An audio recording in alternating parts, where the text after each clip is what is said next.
salam hangat dari Auckland, Selandia Baru, New Zealand. Saya ingin mengucapkan selamat hari ulang tahun untuk KAB TV. Semoga tambah sukses, terutama untuk sahabat saya, Mas Rudi. Rudi, sukses terus ya. Dan untuk mengupas masalah ataupun program ini memang cerdas dan tangkas. KAB TV untuk menjaga Indonesia. Salam.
Halo sahabat Indonesia, kita bertemu lagi dalam rubrik khusus 1 Juni 2021.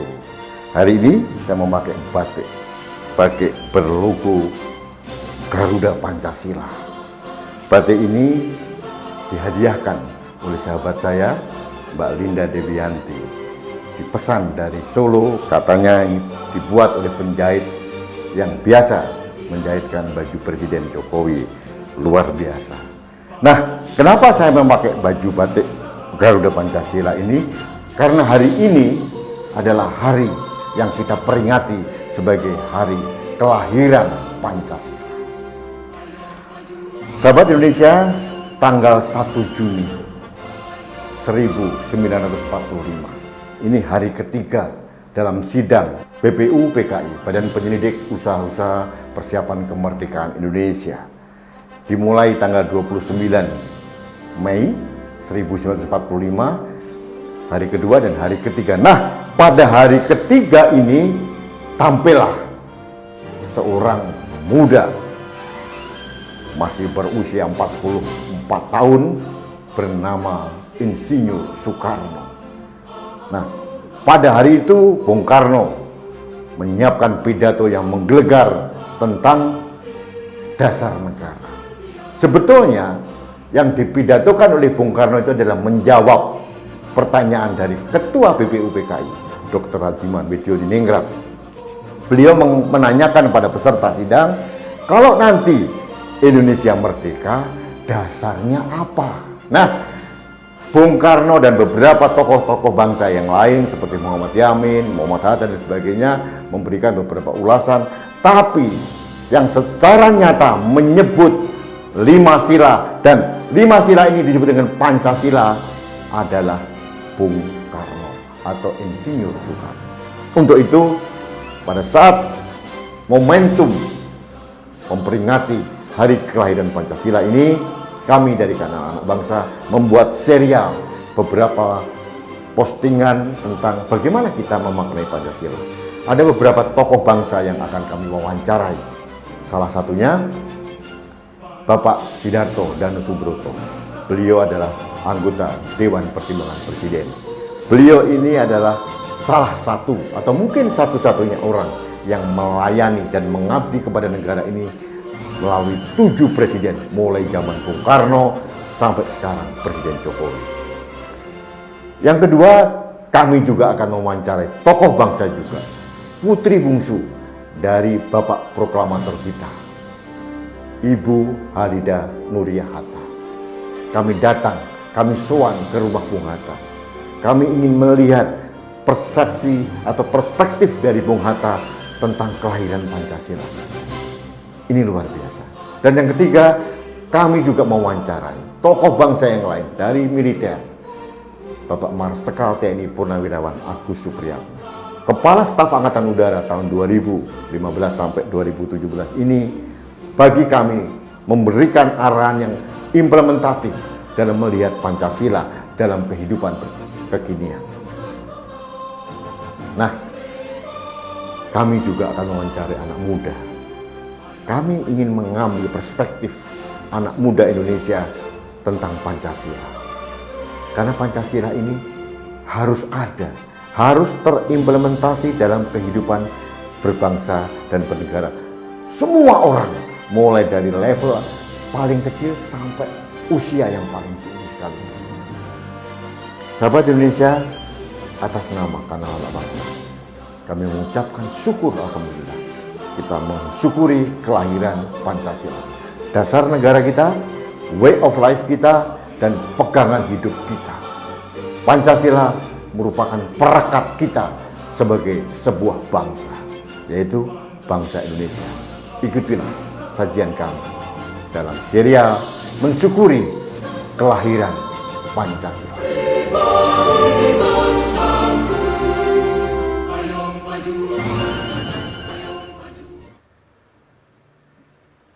Halo sahabat Indonesia, seperti tadi saya sampaikan bahwa kami dari Kanal Anak Bangsa membuat serial peringatan kelahiran Pancasila.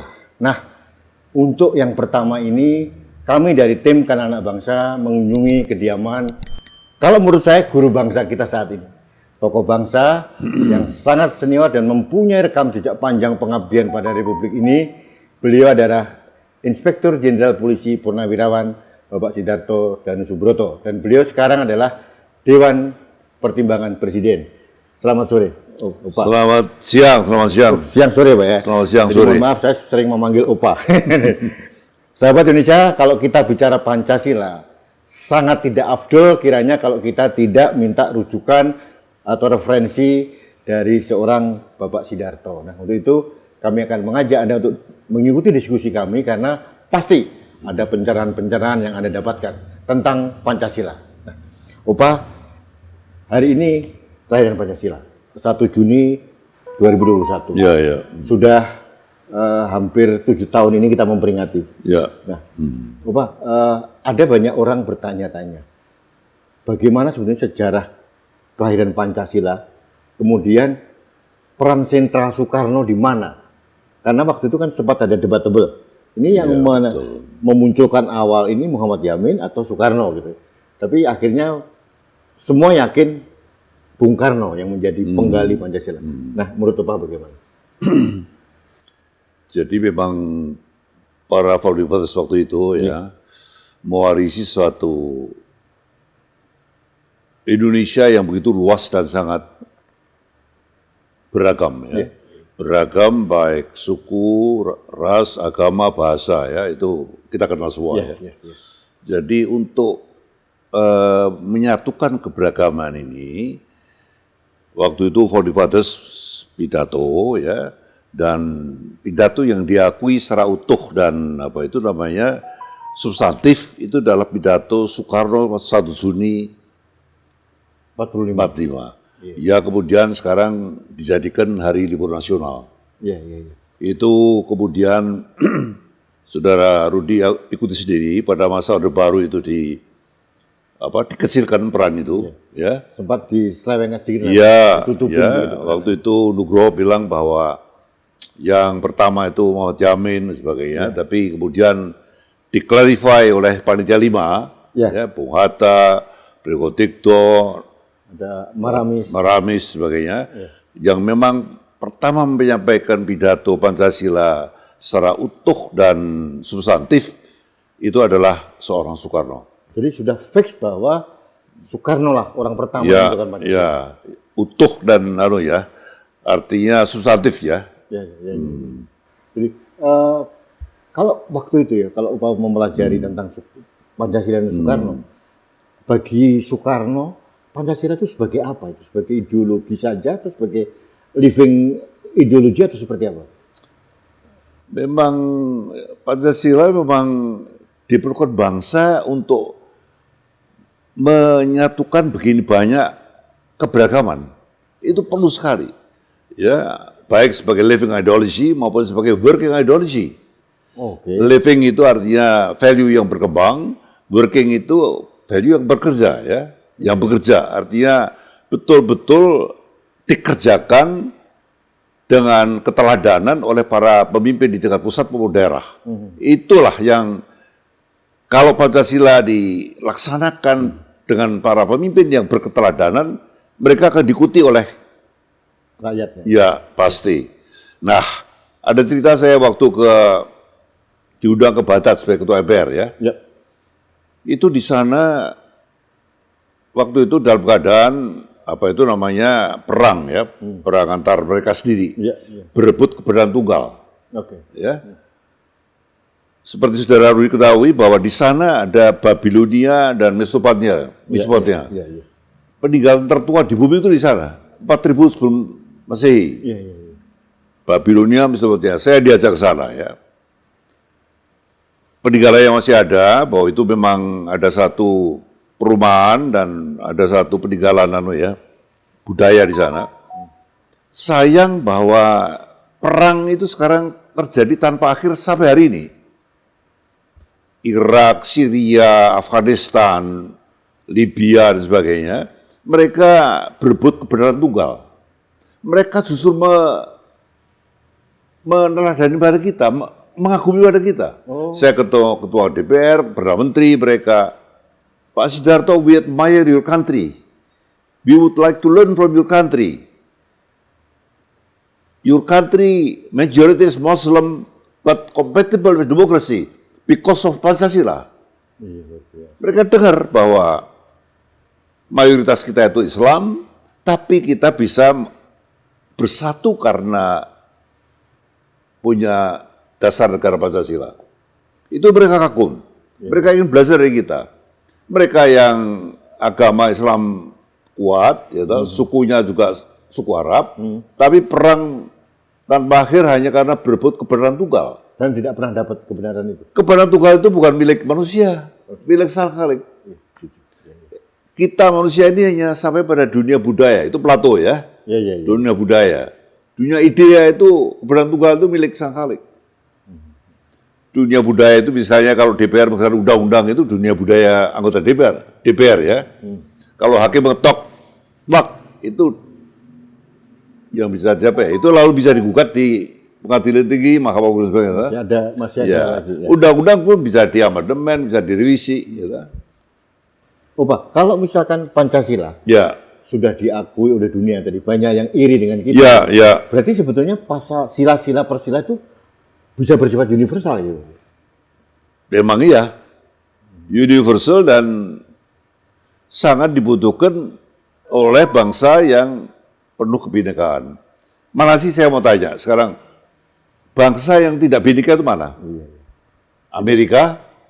Banyak. Wah, banyak sekali. Suku bangsa banyak, ada Afrika, ada Latin, ada Italia, ada dari UK, dari mana-mana ya.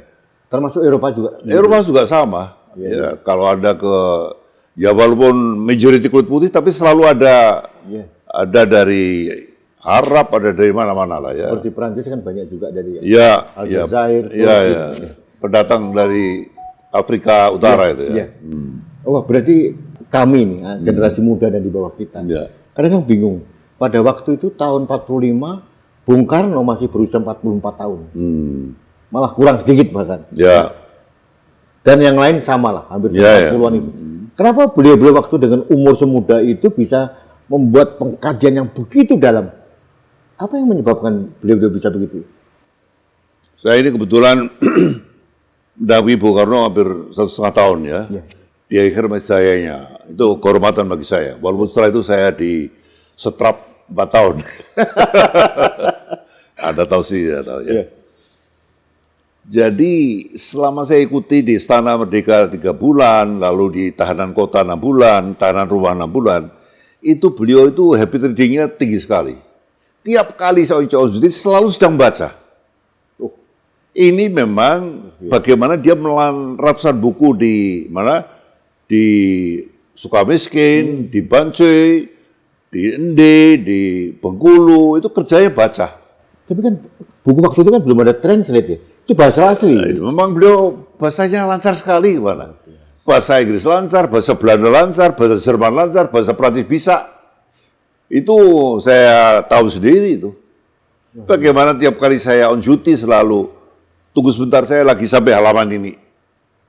Hanya habiskan halaman saya on duty, baru saya bisa bicara dengan beliau. Berarti mungkin juga Umur 44 lah ya. 40 tahun, Pak. Iya. Bacaannya udah ribuan buku. Luar biasa.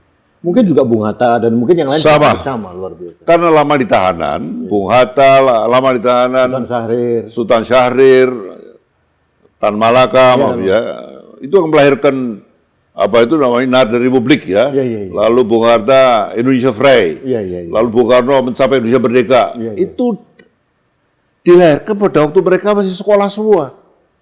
Bung Hatta sekolah di negeri Belanda, Tan Malaka sama. Bung Karno waktu di ITB dilahirkan itu. Iya. Dan waktu kalau kita bicara Bung Karno, tulisan beliau yang sampai sekarang masih legend Indonesia menggugat. Masih hidup. Bagaimana pada usia 20-an bisa menggugat pemerintah Belanda? Saya menggugat Anda. Itu kan satu keberanian yang luar biasa itu.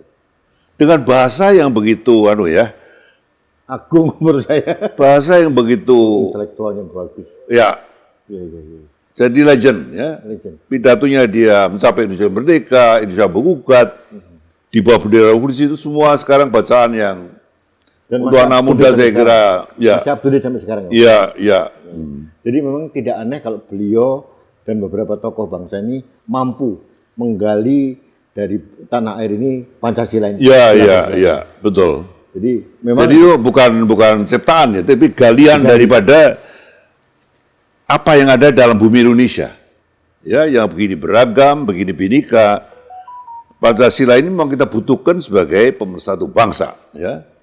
Oke. Opa, berikutnya ini. Kalau saat ini sekarang Pancasila sebagai pemersatu bangsa.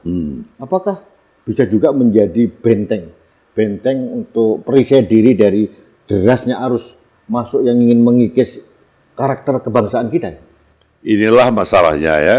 Seperti Mas Rudi ketahui dari survei UIN, LIPI, Wahid Institute, ada kelompok-kelompok radial yang sudah masuk ke Kementerian Lembaga maupun lembaga pendidikan ya.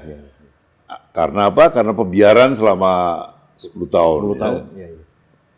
Pernah ada Zero Enemy dan 1 Million Friends itu ya. 2004, 2014 pembiaran dan mereka maksudnya pemerintah itu merangkul semua kekuatan ya, tapi mereka masuk kemana-mana ya. Dan itulah bibit radikalisme yang kalau itu kita biarkan bisa mengarah pada terorisme ya. The only senjata untuk melawan mereka adalah pendidikan Pancasila pada generasi muda. Ini adalah emas sekarang ini. BPIP perlu merekrut tenaga-tenaga intelektual muda untuk bisa sambung pada kelompok milenial. Influencer muda ini harus melakukan. Jangan orang-orang tua influencer muda, ya banyak sekali.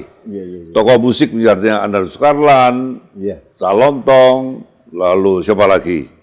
Ya influencer yang banyak lah ya. Ada politisi muda. Atta siapa yang baru kawin itu? Atta Halilintar. Apa itu? Itu kalau menyampaikan pada milenial akan lebih nyambung. Jadi, daripada Pancasila dikemas dengan kekinian gitu. Iya, betul. Tapi dengan materi spasi yang sama. Bahwa the only pemersatu bagi kebinekaan bangsa ini adalah Pancasila. Tidak bisa nggak bisa. Dengan lain ini kebetulan sudah dimasukkan dalam Undang-Undang Dasar 45, betul kan? Iya. Jadi sudah posisi hukumnya sudah kuat sekali, menjadi Weltanschauung, menjadi sumber hukum tertinggi, ya. Sumber hukum tertinggi loh. Pancasila ini. Iya. Oke. Jadi saya terus terang agak sedikit risau ya, karena beberapa daerah masih menganut perda syariah ya. Masih ada. Itu yang perlu ada satu ya. Nanti mungkin dengan berjalannya waktu ya, daerah-daerah itu akan lebih memahami masalah ini ya, bahwa di tiap daerah yang begini beragam di Indonesia ya, Jawa Tengah, Jawa Timur, Jawa Barat, Bali, Nusa Tenggara Timur yang Katolik, Bali yang Hindu, Papua yang Kristen Katolik, Manado yang begitu, Sumut yang begitu. Ini hanya bisa disatukan dengan Pancasila. Ya. Opa, saya agak flashback dulu. Ya, Tahun 45. ya, Pada saat BPUPKI selesai, kemudian diteruskan PPKI. betul. Nah, PPKI ini kan melahirkan Piagam Jakarta, Ya, tanggal ya. 22 Juni. Yang ingin saya tanyakan begini, kalau saya baca sejarah, ternyata yang mencoret tutup kata tentang menjalankan syariat Islam bagi para pemula itu justru para ulama. Tokoh Islam, Betapa Ki besar Bagus Hadikusumo, ya toh? Mas Arya dari situ. Ya, itu adalah kebesaran jiwa mereka bahwa melepaskan itu Piagam Jakarta Itunya, dari itu bagaimana dia for the sake of nation yang sedang dibangun itu dia mengalah, ya toh? Itulah founding fathers kita yang dia tidak mau ekonya ditonjolkan ya. Iya. Tapi for the sake of kesatuan bangsa itu dilepaskan. Ya, ini menarik karena kalau kita berkaca dengan kondisi sekarang itu kan egosentris primordial itu sangat tinggi sekali. Nah, bukan hanya kalangan tua ya, kalangan muda juga ada yang masuk. Anda tahu yang ngebom di Makassar itu 25 tahun, baru kawin Iya. 3 minggu gimana? Iya. Yang ngebom Mabes Polri itu 25 tahun, anak muda, good looking lagi. Iya. Dia SIMS tingkat 5 dari perguruan tinggi, hanya karena drop out lalu mudah sekali dalam 3 bulan terpapar. Sangat mudahnya anak-anak sekarang kalau tidak kita pandai-pandai memilih pergaulan ya, dalam keadaan sedang terutama masa pandemi begini ya, jangan sampai terpapar. Nah, kalau Opa sekarang menjadi Dewan Pertimbangan Presiden, Ya. duduk sebagai anggota Bantimpres. Bagaimana Opa melihat negara, pemerintah terutama dalam membentengi anak-anak muda yang tadi itu dengan ideologi Pancasila? Apakah sudah maksimal atau BPIP ini perlu diupdate lagi gitu? Ini tugas BPIP ya. Sekarang kita punya BPIP ya. Tapi BPIP perlu merekrut tokoh-tokoh milenial. Ya, oke. Tokoh-tokoh yang belajar mengenai Pancasila untuk bisa bicara dengan sesama milenial. Iya. Jangan orang tua kayak saya ini bicara milenial ya. Tidak nyambung. Harus tokoh milenial yang saya sebut tadi. Iya. Anda sekarang di bidang musik kan dikagumi kan. Iya. Lalu Cak Lontong lah atau siapa tadi Atta Halilintar. Iya. Di parlemen juga ada yang muda-muda Pak. Nah, banyak sekali. Iya. Itulah yang wajib menyampaikan pada kelompok milenial supaya nyambung. Bahasanya, frekuensinya Iya, dan dikenal karena dikagumi, dikenal, bicara mengenai hal yang sama, ya nyambung. Nah, baik, Opa, ini berikutnya ini. Ada kekhawatiran dari beberapa kelompok, kuatnya arus dari ideologi dan cara hidup Timur Tengah itu mulai merangsek ke sini gitu. Nah, ada yang mengatakan karena ada pembiaran 10 tahun tadi, itu sudah terlanjur masuk ke semua sendi kehidupan berbangsa ini. Iya. Mengatasinya negara harus seperti apa, Pak? Apakah Pancasila bisa digunakan untuk menarik mereka kembali? Harus melalui 2 jalan ya. Pemahaman mengenai Pancasila lebih intensif ke semua sekolah ya. Sekolah, di pesantren, bahkan di mana-mana. Tapi juga melalui yang sudah terlanjur lebih jauh melalui law enforcement. Mau tidak mau begitu. Iya. Kalau masih bersikap intoleran masih bisa diluruskan. Arahnya kan intoleran, radikal, teroris. Teror itu sudah melanggar pidana ini. Sudah masuk ranah penegak hukum. Ini lalu banyak yang ditangkap oleh Densus 88 itu karena sudah masuk ranah hukum. Tapi yang belum, ini the only way hanya menyadarkan mereka mengenai bahwa bangsa kita beragam ini tidak bisa dipaksa di dalam satu bahasa, tidak bisa. Tidak bisa dipaksa orang Bali harus begini. Orang NTT yang Katolik harus begini. Orang Manado harus begini, tidak bisa. Inilah pentingnya bagaimana kita menyadarkan bahwa Pancasila yang sudah masuk dalam Undang-Undang Dasar, ya, merupakan sumber hukum tertinggi, dasar negara. Ini kalau saya upamakan ya, Pak Rudi ya, saya dulu di Ketua MPR kan bicara mengenai 4 pilar kan. Yes. Ini Indonesia ini seperti satu bangunan, ya toh? Landasan dasarnya yang paling kita butuhkan fondasi itu adalah dasar Pancasila. Iya. Tiangnya Undang-Undang Dasar. Atap dindingnya ini adalah NKRI. Penghuninya ini adalah Bhinneka Tunggal Ika. Berbeda-beda tapi Ya, satu. dalam satu rumah bangsa. Kalau saya upamakan 4 pilar itu dalam satu bangunan ya. Iya. Itu masih dilanjutkan sampai sekarang. 4 pilar itu satu program daripada MPR sampai sekarang. Masih jalan, Pak? Iya. Sejak sebelum saya toh. Pak Taufik Kemas, Lalu terus Bapak sekarang masih jalan terus. ya Pak Bamsud juga. Jadi kalau mereka ke daerah, anggota DPR itu kita beri dana untuk Sosialisasi. Iya, 4 pilar. Jadi itu sebenarnya lebih efektif ya Bapak? Jadi Salah satu. salah satu. Mereka kan pakai rakyat yang dipilih kan. Iya. Jadi kalau bicara dengan dengan daerah pemilihannya, yaitu nyambung. Mudah-mudahan dia dipilih karena dia memang populer ya. Dan punya kapasitas. Ya, bukan karena bayar-bayar ya. Oh Pak, yang terakhir masalah Pancasila saya tarik dengan kondisi sekarang. Tadi Bapak bilang sudah menyebutkan masalah milenial gitu. Yang paling tepat seperti apa ya? Membuat para milenial kita ini memahami bahwa Pancasila adalah living ideologi buat mereka juga, gitu. Bukan hanya generasi tua. Bagaimana cara yang paling efektif? Melalui leadership by example. Orang yang menyampaikan itu harus orang yang punya perilaku berketeladanan. Berketeladanan dalam berketuhanan. Artinya apa? Dia tidak sekedar ritual. Dia dalam perilaku hari-hari adalah memang jujur, bekerja keras, disiplin, rendah hati, toleran. Inilah orang yang harus bisa menyampaikan pada mereka. Lalu living ideologi dalam dalam persatuan Indonesia ya. Persatuan itu hanya bisa dibangun pada orang-orang para pemimpin yang punya sikap toleran pada keberagaman. Toleran pada perbedaan. Sekarang berkaitan dalam keadaan sosial. Para pemimpin yang memang perilakunya itu perilaku berkeadilan sosial.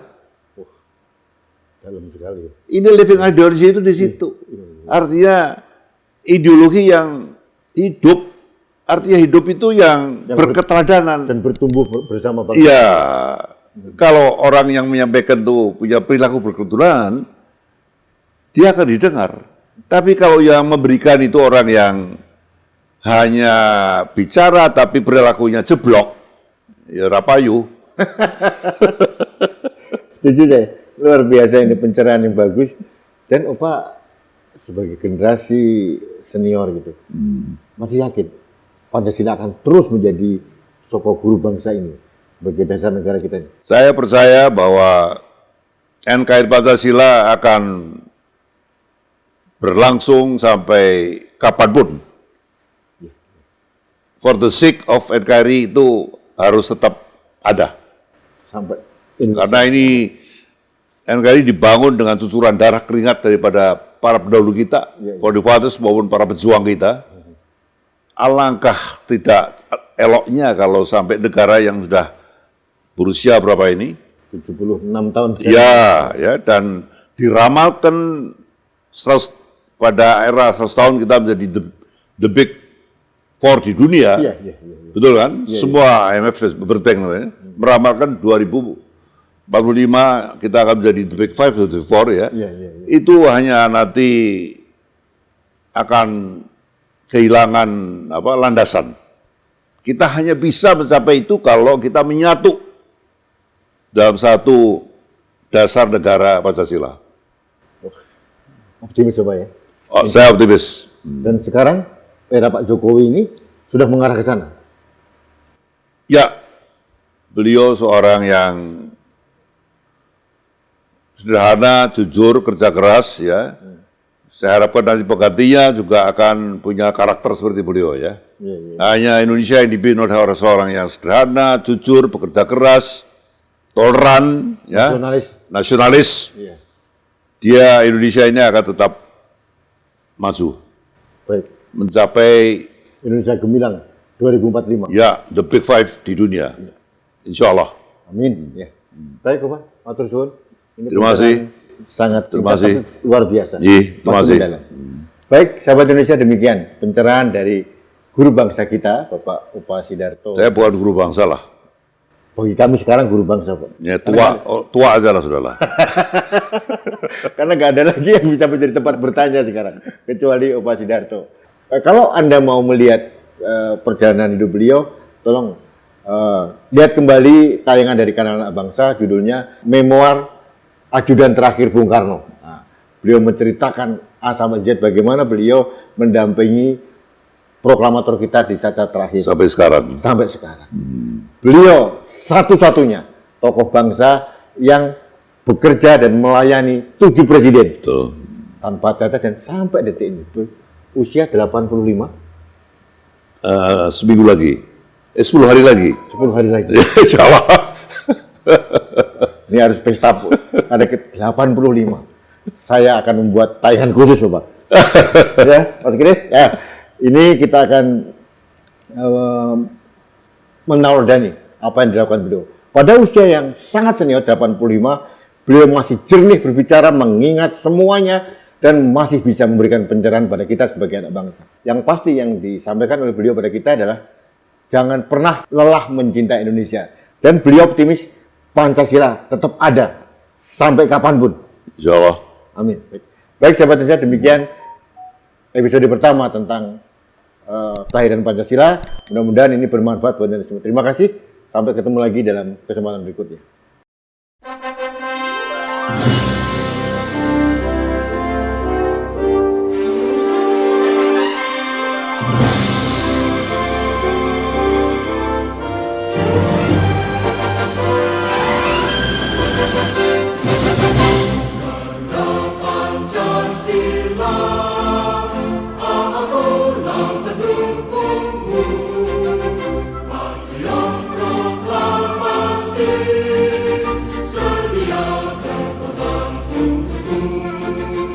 Pancasila.